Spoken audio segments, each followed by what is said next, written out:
Bonsoir à tous, merci d'être avec nous sur LCI. On continue d'évoquer ensemble l'actualité du jour. Elle est riche, très riche, avec des annonces, vous allez le voir, fracassantes. Bonsoir Jean-Dominique Merchet.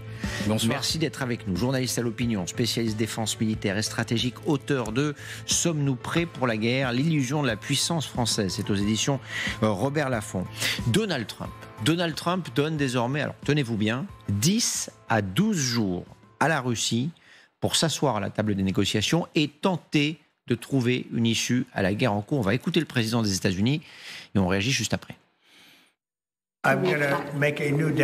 Je vais fixer un nouveau délai d'environ 10 ou 12 jours à compter d'aujourd'hui. Il n'y a aucune raison d'attendre. Cela fait 50 jours. Je voulais être généreux, mais nous ne voyons tout simplement aucun progrès.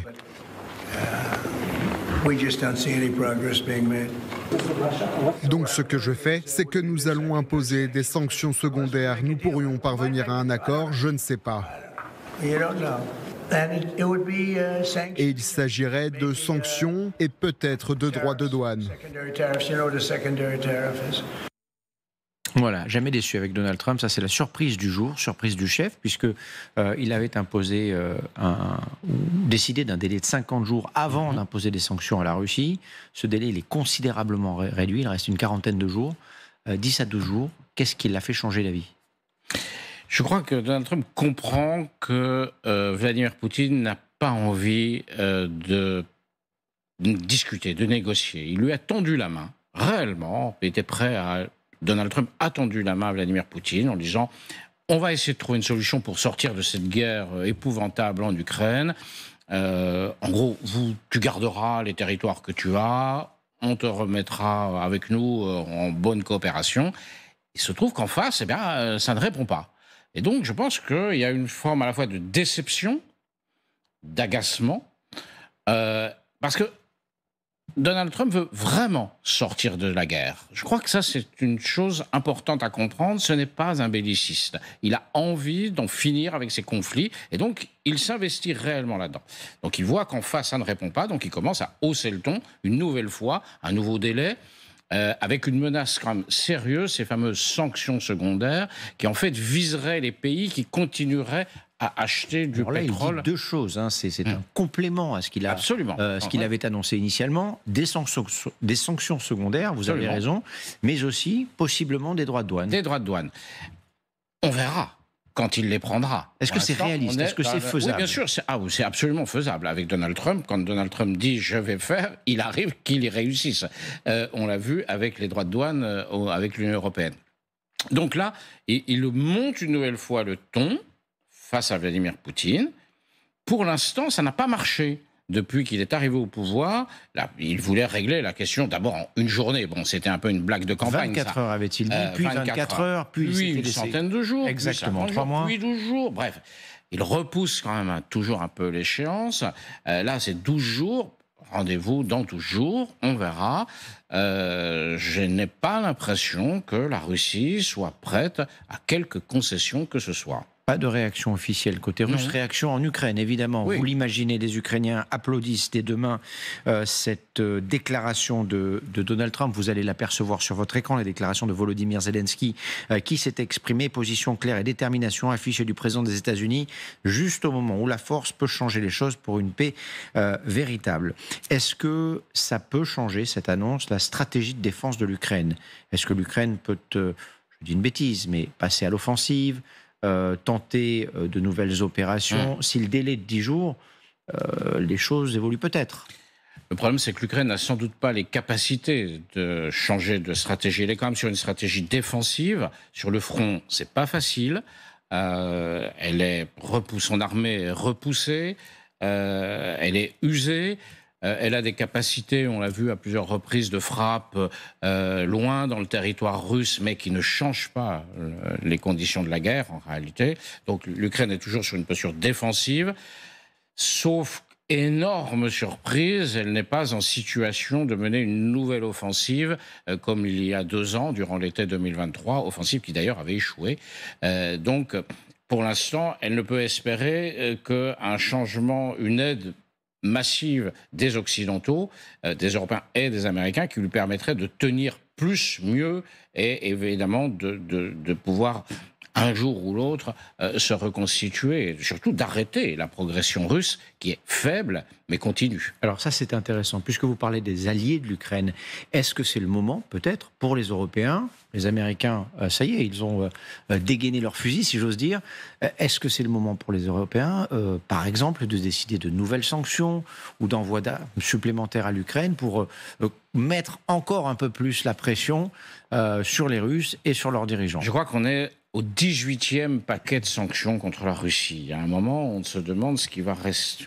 Qu'est-ce qu'on va pouvoir faire de plus? Alors, il y a toujours la question de saisir les biens russes, mais ça, personne ne le veut, non pas à cause de la Russie, mais à cause de, par exemple, des pays du Golfe.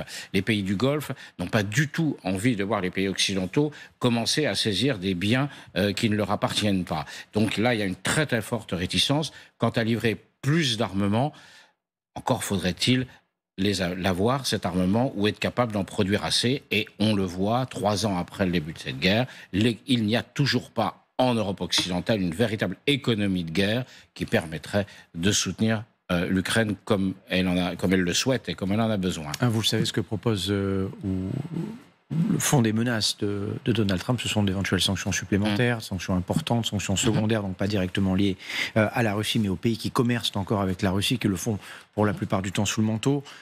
Il y a ces droits de douane. Est-ce que ça, c'est de nature à faire vaciller ce régime et réfléchir son chef? Je crains que non, en fait. Je crains que la Russie est engagée dans une guerre qu'elle considère, elle, comme existentielle. Elle considère que c'est son destin impérial, son destin historique qui est en jeu de reconstituer son empire. Je pense que des sanctions économiques ne la feront pas céder. Parce que jusqu'à présent, vous l'avez dit, il y a eu beaucoup de sanctions. Il y a eu énormément de sanctions. Et finalement, le pays s'est adapté, comme d'ailleurs, dans l'histoire des guerres, les pays le font quand il y a des sanctions. On trouve des solutions. Absolument. Donc, si elle n'est pas battue militairement, ou en tout cas arrêtée militairement sur le front, que ce soit le front terrestre ou le front des frappes aériennes, je pense que la Russie, malheureusement, est dans une logique de continuer cette guerre. Cette annonce, ça nous a tellement surpris aujourd'hui. Est-ce que vous pensez qu'il peut se passer quelque chose le 10 août? Qu'est-ce qui peut se passer au moment où ce délai prend fin?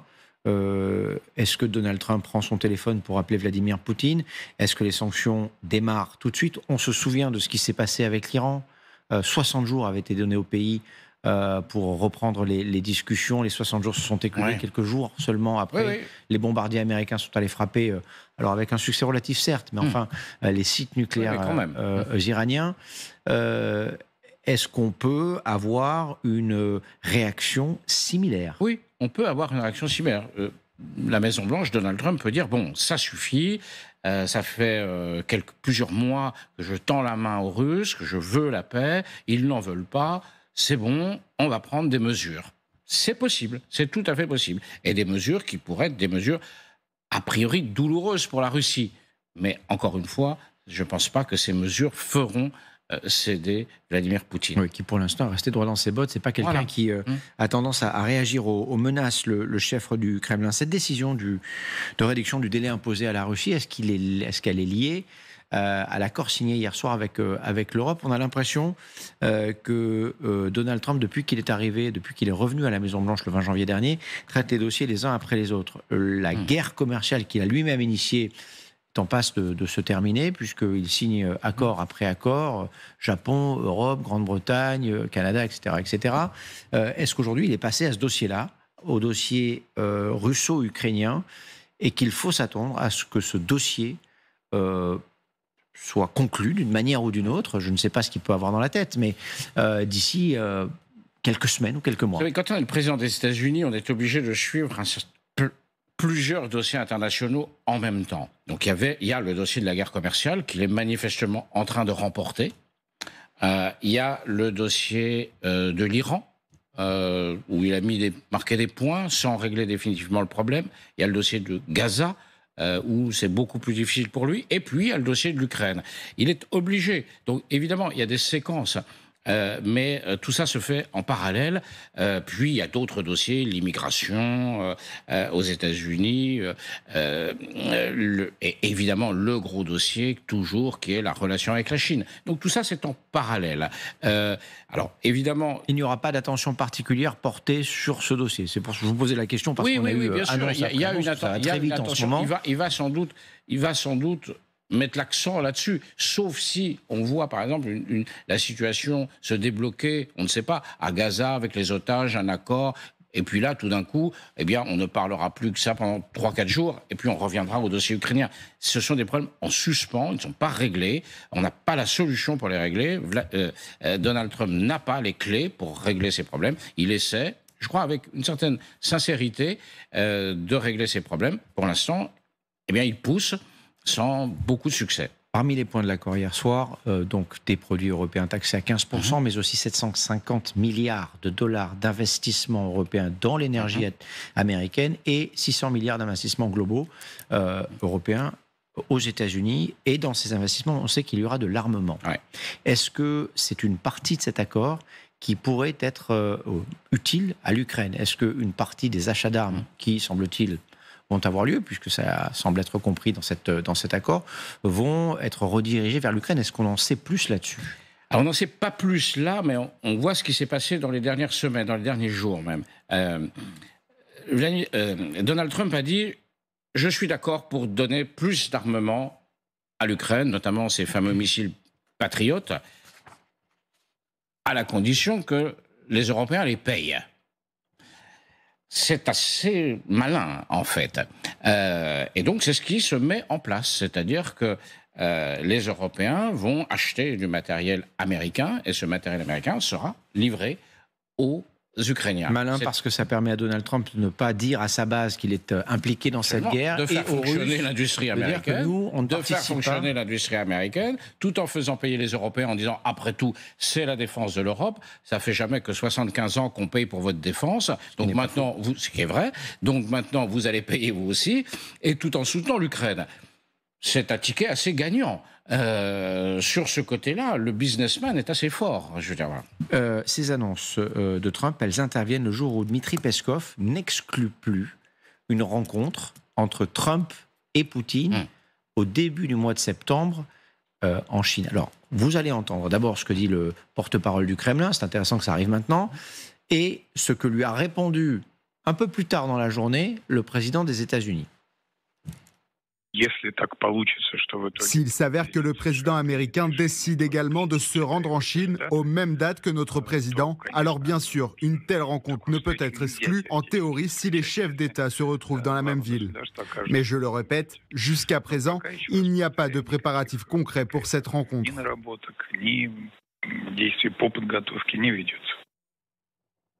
Je ne suis plus très intéressé par les discussions. Nous avons eu des conversations très agréables, très respectueuses et très sympathiques. Et puis, des gens meurent la nuit suivante lorsqu'un missile frappe une ville. Encore récemment, je crois, la maison de retraite. Mais il frappe aussi d'autres cibles. Peu importe ce qu'il frappe, des gens meurent. Donc, je ne sais pas. Voilà la probabilité d'une rencontre Trump-Poutine aujourd'hui en Chine. Très faible, parce que je ne vois pas les États-Unis faire ce cadeau à la Chine, d'aller discuter avec Vladimir Poutine en Chine. Ce serait mettre la Chine comme étant le nouveau centre du monde. Et donc, c'est pas le jeu. En revanche, on sent, Donald Trump est agacé et déçu, je pense, par un homme avec lequel il pensait pouvoir faire. On s'est demandé au début si cet agacement était sincère ou si c'était un jeu. Non, je pense qu'il est sincère. On a peu de doute désormais sur le fait qu'il ait changé d'avis sur Vladimir Poutine. Je pense qu'il est sincère, oui. L'autre aspect du problème, c'est que effectivement, j'ai la conviction, mais qui repose sur ma conviction, rien d'autre, que cette affaire ne peut se solder que par une rencontre au sommet entre les deux hommes. Entre Vladimir Poutine et Donald Trump. Tant qu'il n'y aura pas cette rencontre, ça ne marchera pas. Mais une rencontre, ça ne s'improvise pas, ça se prépare. Il faut que les conditions soient réunies, il faut que les deux soient sur le même tempo.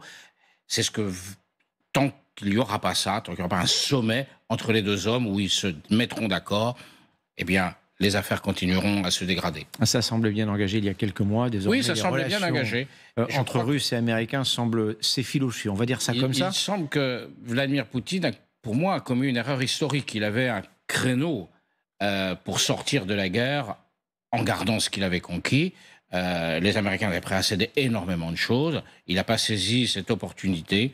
Maintenant, advienne que pourra. Alors ça, c'est intéressant. Quand Donald Trump demande à Vladimir Poutine de faire la paix, de quel type de paix parle-t-il? Qu'est-ce qu'il envisage précisément? C'est par exemple, une Ukraine amputée des 4 régions illégalement annexées, une reconnaissance internationale de la Crimée. Qu'est-ce qu'il veut? Qu'est-ce qu'il propose? En gros, c'est de dire à Vladimir Poutine, tu gardes ce que tu as,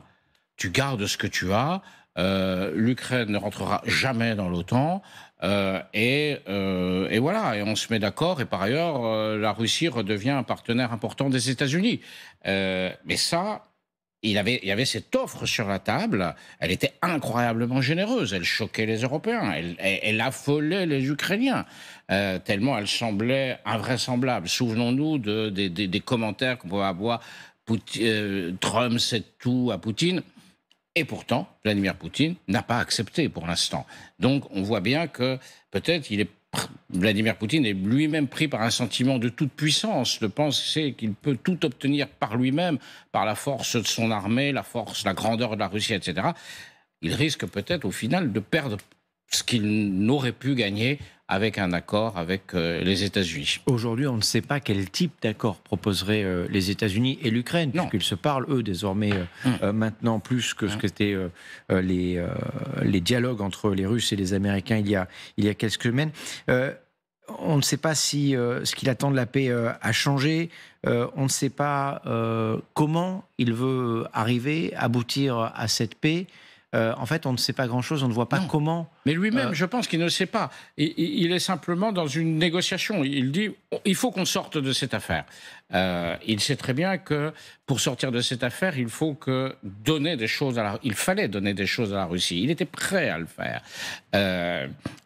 Il était prêt à sacrifier, d'une certaine manière, une partie de l'Ukraine pour obtenir la paix.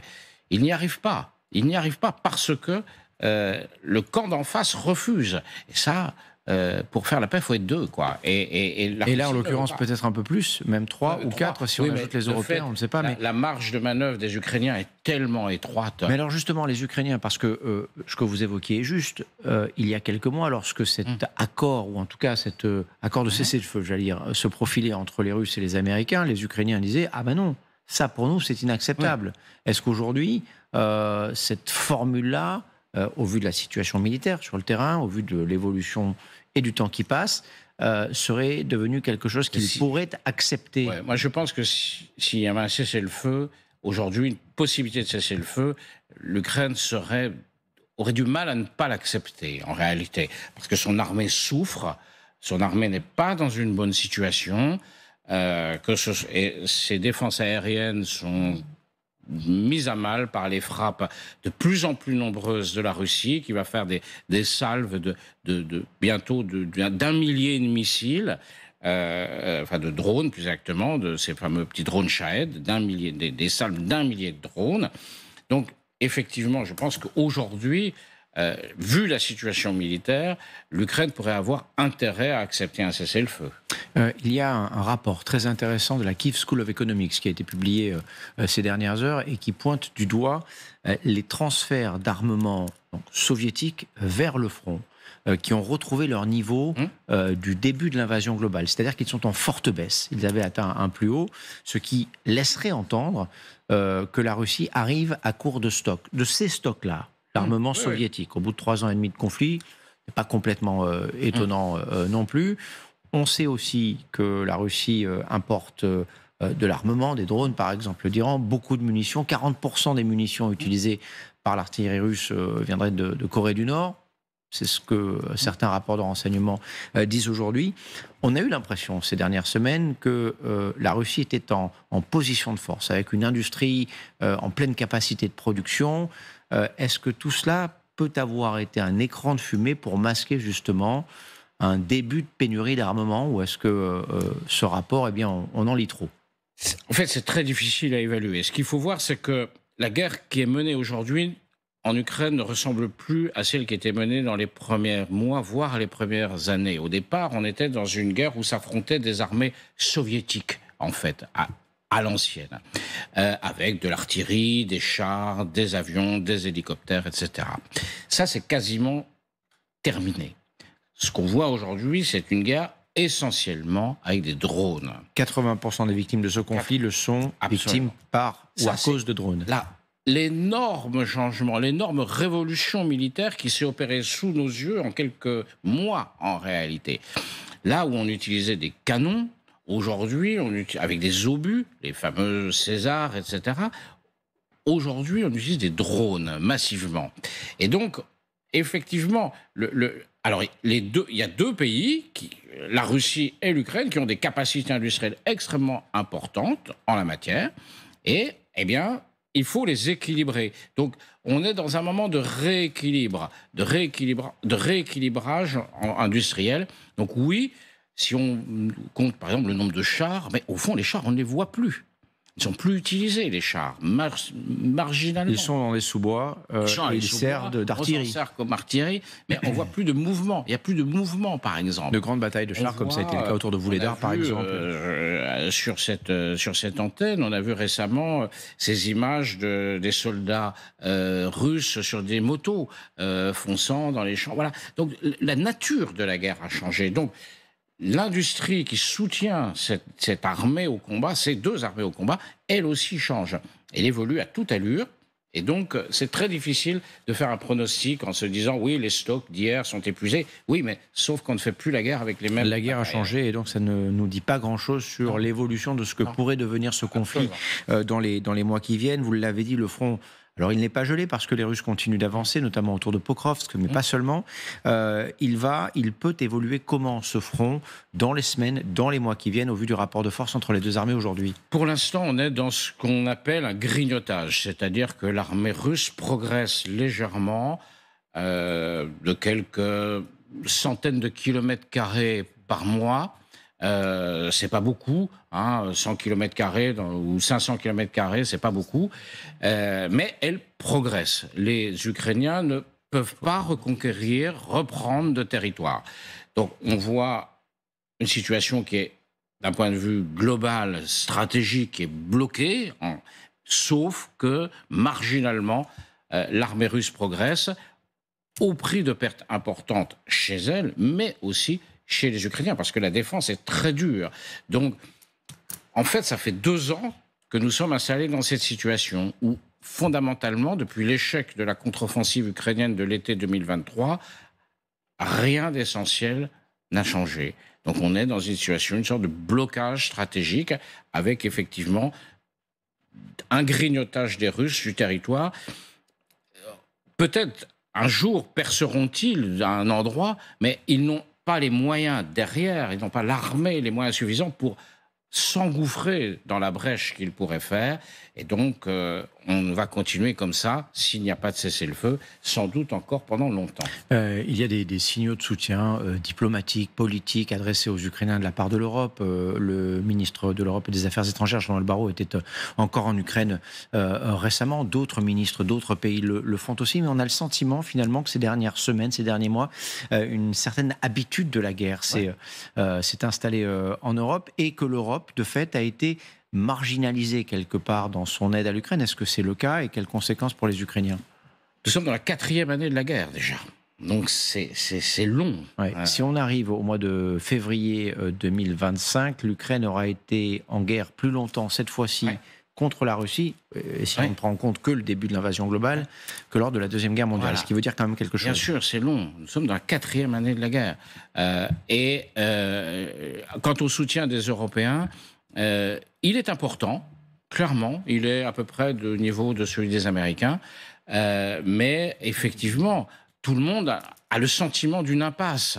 Tout le monde a le sentiment d'une impasse, qu'il n'y a pas de solution. Donc on continue, on aide les Ukrainiens, mais bon, il n'y a plus l'enthousiasme des premiers jours. Une dernière petite question, puisqu'on parle d'armement en France. Vous savez qu'il y a une journée de défense, de citoyenneté qui est proposée, nouvelle formule, très axée défense, organisée autour de la journée d'un soldat, avec un lever des couleurs, avec la Marseillaise, charte des droits et des devoirs des citoyens, tir sportif laser, jeu de stratégie, repas avec la ration du soldat. Alors ça vous fait sourire. Ça c'est bien. Oui, c'est bien, c'est pas mauvais en plus maintenant.